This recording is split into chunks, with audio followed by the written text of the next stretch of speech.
बचपन से ही ऐसा है, बट नहीं, वो जो डिलीवरी कंडक्ट कराई है जब किसी ने जबरदस्ती, उसकी वजह से बेबी बर्थ एस्फिक्सिया में गया। उसके बाद उसके जो माइलस्टोन्स होते हैं वो डिले होते हैं, वो आपको तब नहीं पता लगेगा, तब तो आप बहुत खुश हो गए कि नॉर्मल डिलीवरी हो गई हमारी और सिजेरियन से बच गया, ऑपरेशन से बच गया। बट आपको ये चीज़ पता लगेगी 1 साल 2 साल या इनफैक्ट कुछ केसेस में 5 साल बाद पता लगता है कि बच्चा आपका मानसिक रूप से विकलांग है।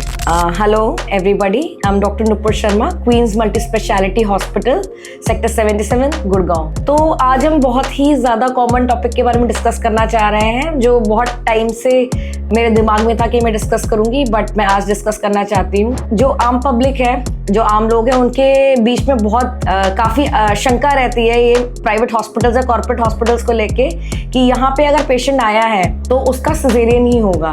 ऐसा बिल्कुल नहीं होता। बट ये बात है कि हाँ, बाकी हॉस्पिटल्स हैं या जहाँ पे बहुत छोटे छोटे हॉस्पिटल्स हैं जहाँ पे गायनेकोलॉजिस्ट डिलीवरी कर ही नहीं रहे हैं, कोई नर्सिंग स्टाफ डिलीवरी कर रहा है, कोई आशा वर्कर डिलीवरी कर रही है, उनको इतना बेसिक पता नहीं है कि कॉम्प्लिकेशन, अगर आप नॉर्मल डिलीवरी जबरदस्ती कराओगे, नेचुरल नहीं हो पा रही है, बच्चे को इंस्ट्रूमेंट से डिलीवर कराओगे या कुछ ऐसे करवाओगे तो बच्चे को कितनी प्रॉब्लम हो सकती है।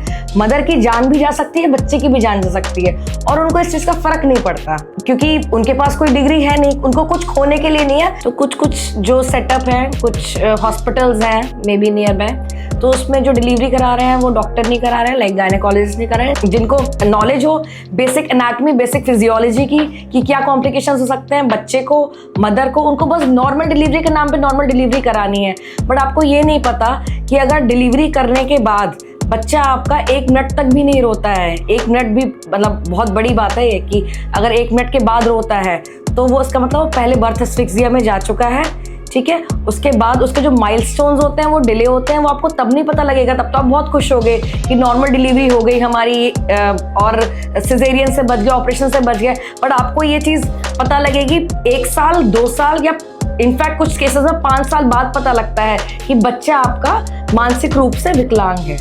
तब आप परेशान होते हो, आपको समझ में नहीं आता, बट ये रीजन है, आपको नहीं समझ में आएगा। आपने सोचा कि ये तो बचपन से ही ऐसा है, बट नहीं, वो जो डिलीवरी कंडक्ट कराई है जब किसी ने जबरदस्ती, उसकी वजह से बेबी बर्थ एस्फिक्सिया में गया और उसके बाद उसका जो एक तरीके से एक नॉर्मल बच्चे का मानसिक विकास होता है वो नहीं हो पाया। ये सब कॉम्प्लिकेशंस हम लोगों को पता होती हैं।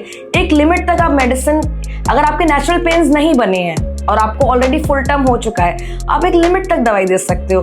कुछ केसेस मैंने इतने, मतलब मेरे कुछ पेशेंट्स से कुछ ऐसा था जो एक लिमिट की, मतलब एक दवाई की एक लिमिट होती है, उससे भी बियॉन्ड देने के लिए जिद करी मुझसे कि आप इससे बियॉन्ड दे दो, आप नहीं, हमसे आप साइन करा लो, हम गारंटी लेंगे किसी भी चीज़ का।